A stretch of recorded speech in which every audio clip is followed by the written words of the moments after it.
আসসালামু আলাইকুম, সবাইকে স্বাগতম জানাচ্ছি মিলিস কিচেন কর্নারে। আজকে তৈরি করছি বুটের ডাল দিয়ে ডিম। আর এই বুটের ডালের ডিমটি রান্না করার জন্য প্রথমে আমি বুটের ডালগুলোকে ভালো করে ধুয়ে 2-3 ঘন্টার জন্য ভিজিয়ে রেখেছিলাম।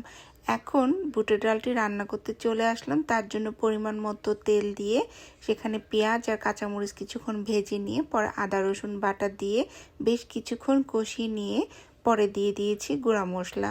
গুঁড়া মশলার ভিতরে ছিল হলুদের গুঁড়া, মরিচের গুঁড়া, ধনিয়ার গুঁড়া, জিরার গুঁড়া আর সামান্য পরিমাণে রাঁধুনির গুঁড়া দিয়েছি।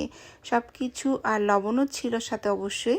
সব কিছু ভালো মতো কষানো হয়ে আসলে তারপরে দিয়ে দিয়েছিলাম টমেটো একটা। টমেটোটা কিছুক্ষণ কষানো হয়ে গেলে ডালগুলো দিয়ে ভালো করে কষিয়ে নিয়ে পুরো ফুটন্ত গরম পানি দিয়ে দিয়েছি ডালগুলো সিদ্ধ হওয়ার জন্য।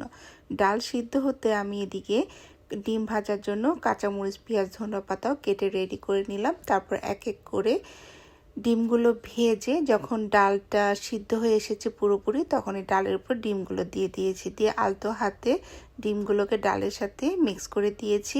ডালটা যখন পুরোপুরি সিদ্ধ হয়ে ঘন হয়ে ঝোলটা কমে এসেছে, তখন এখানে দিয়ে দিয়েছি কাঁচামরিচ, ধনিয়া পাতা আর সামান্য ভাজা জিরার গুঁড়া।